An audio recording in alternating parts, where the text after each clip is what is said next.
영어 수준별 수능은 2015학년도부터 폐지하도록 건의를 했습니다. 힘들어요. 너무 많이 바뀌면서 그냥 학생들한테 혼란도 오고. 매번 정권이 바뀌면 대입 제도부터 손대려고 하는 그런 경향이 있는데 대응하기가 상당히 어려운 형편입니다.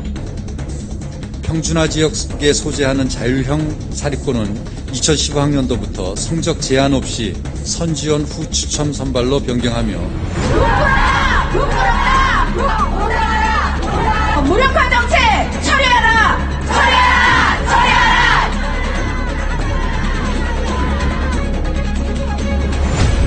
최근 굵직한 교육 정책들이 잇따라 발표됐습니다. 기존에 추진하던 방향과 사뭇 다른 내용이 공개되면서 반발과 논란 또한 거셉니다. 내용의 옳고 그름은 차치하고 미래를 보고 긴 호흡으로 추진해야 할 교육 정책이 자주 바뀌는 건 분명 바람직하지 않습니다.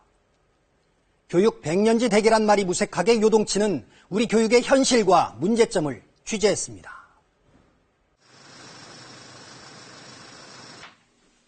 고등학교 1학년 딸을 둔 김현실 씨.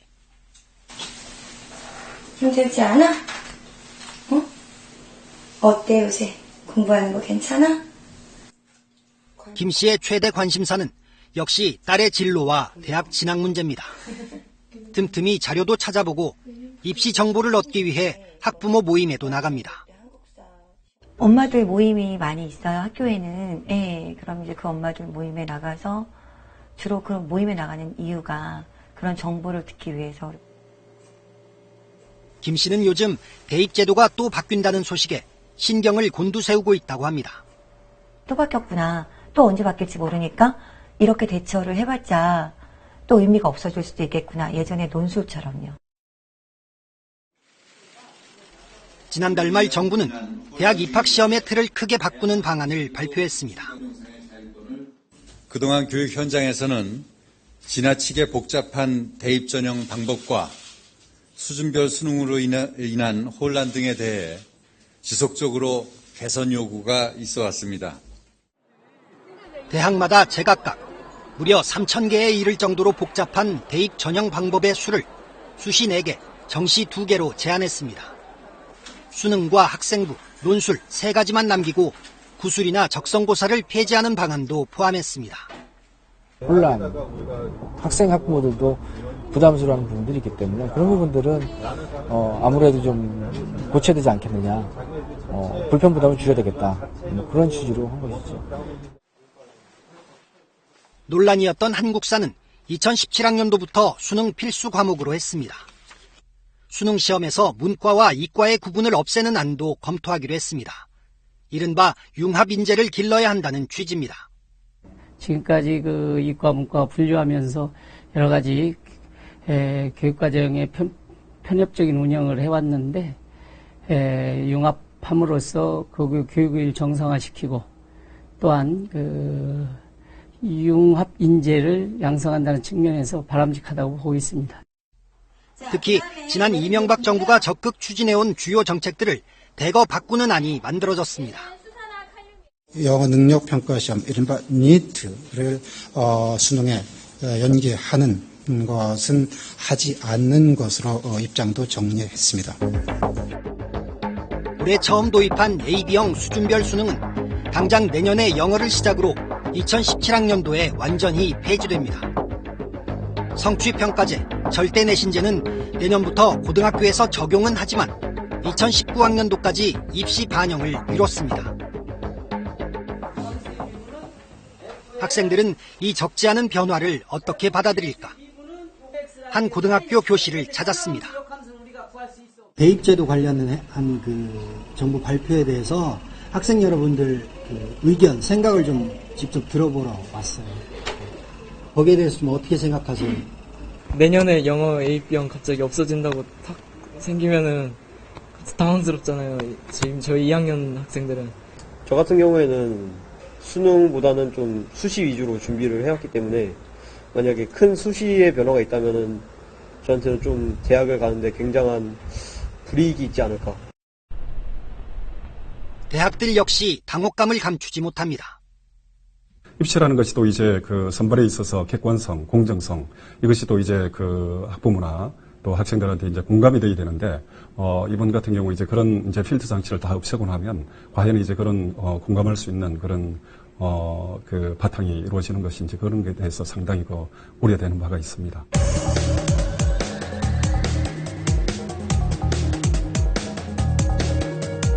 사교육 시장도 반응하기 시작했습니다. 강남의 한 논술학원.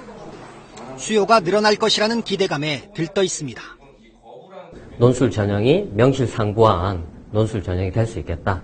그래서 논술 학습이 앞으로 더 중요해질 것 같고요. 그래서 학원 입장에서는 그런 부분에서 기대를 가지고 있습니다. 문이과 융합안 검토 방침에 따라 탐구 영역 사교육 시장도 술렁이고 있습니다. 학원가에서 활동하고 있는 제 후배들이 저한테 뭐라고 문자 메시지를 보내냐면 형 다시 컴백해야 될 때가 온 것 같아요. 이게 진짜 웃을 수 없는 이런 상황이거든요. 이처럼 대입 제도는 초중고 공교육뿐 아니라 대학 사교육 시장에까지 큰 영향을 미치고 있습니다. 그만큼 신중하고 안정적이어야 하지만 현실은 그렇지 못합니다. 해방 이후 지금까지 크고 작은 변화가 모두 40번이 넘습니다. 대학이 자율로 가졌던 선발권을 1960년대 말 예비고사를 실시하면서 국가가 통제하기 시작했고 1980년대에는 학력고사가 시작됐습니다. 본고사 폐지, 이른바 학력고사라고 하는 예비고사가 이름을 학력고사라고 하는 걸로 바꾸어서 본격적으로 국가 수준에서 대학 입학성 시험을 관장하게 되죠. 그 뒤 내신 성적 반영과 대학별 논술고사 실시 등의 변화가 있었고 1994학년도부터는 대학 수학능력 시험이 도입됐습니다. 네, 오늘 시험은 8월 한여름에 처음으로 치러진 대학 수학능력 시험이었습니다. 수능 도입 뒤 20년 동안 대입제도는 또 17번이나 변했습니다. 해마다 선생님들은 그 올해의 입시 정책 이런 것들이 어떻게 변하는가를 관심을 가지고 봐야 되고 이렇게 혼란을 야기시키고 또 학생들 입장에서는 정말 이것이 나한테 맞는 것이 무엇인지를 찾기 위해서 얼마나 고민하고 또 이렇게 밤새워서 또 그런 일에 자기의 에너지를 써야 하는지 모릅니다. 서울의 한 자율형 사립고.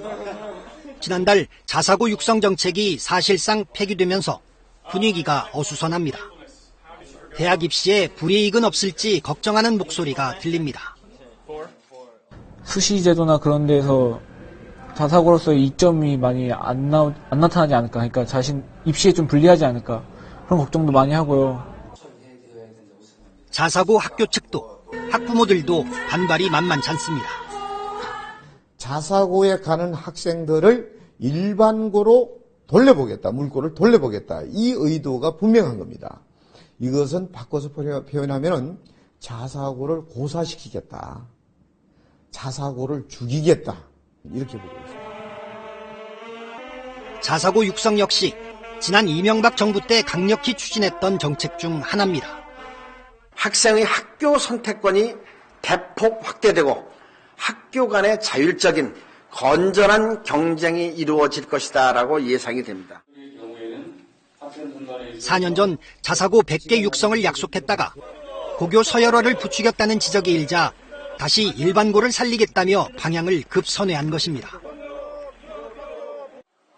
대입 제도도 자사고 육성도 교육정책의 혼선은 왜 되풀이되는 것일까? 정부마다 지향이 있겠죠. 지난 정부는 학생의 학교 선택권 또 그와 같이 수월성 위주의 교육을 많이 지향을 했다고 한다면은 새 정부에서는 모든 학교가 입시 위주 교육으로 흐르는 것은 바람직하지 않다 하는 차원에서 그 정책을 일부 보정하게 된 것입니다. 새로운 정권이 들었으면은 자기가 공정한 것을 실천해야 되니까 그것을 또 변화시키겠다 이렇게 하니까 이것은 그러니까 교육적 논리라든지 또는 교육 제도의 문제점들을 어떤 민주적인 절차를 통해서 검토를 하거나 전문적인 검토를 하거나 이 과정이 생략된 채로 문제가 있다 싶으면 그것을 정치적으로 해결해버리고. 정책 변경은 어떤 과정을 거쳤을까? 이번 대입제도 변경안은 지난 4월부터 불과 5달 남짓 만에 마련됐습니다.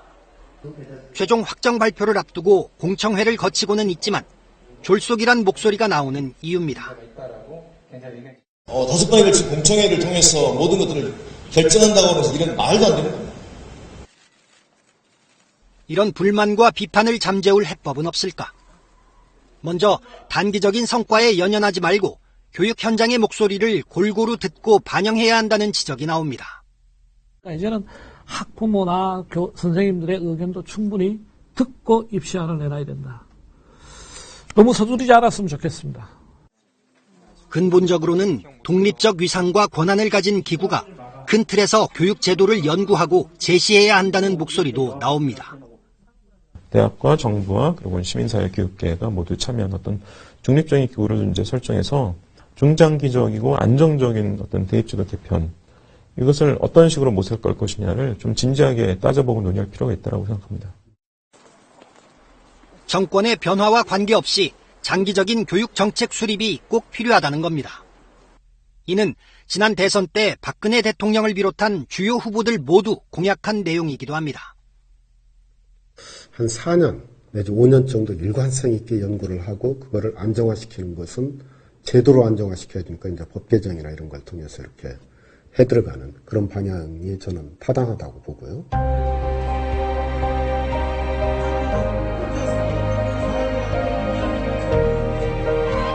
백년지 대계라는 교육.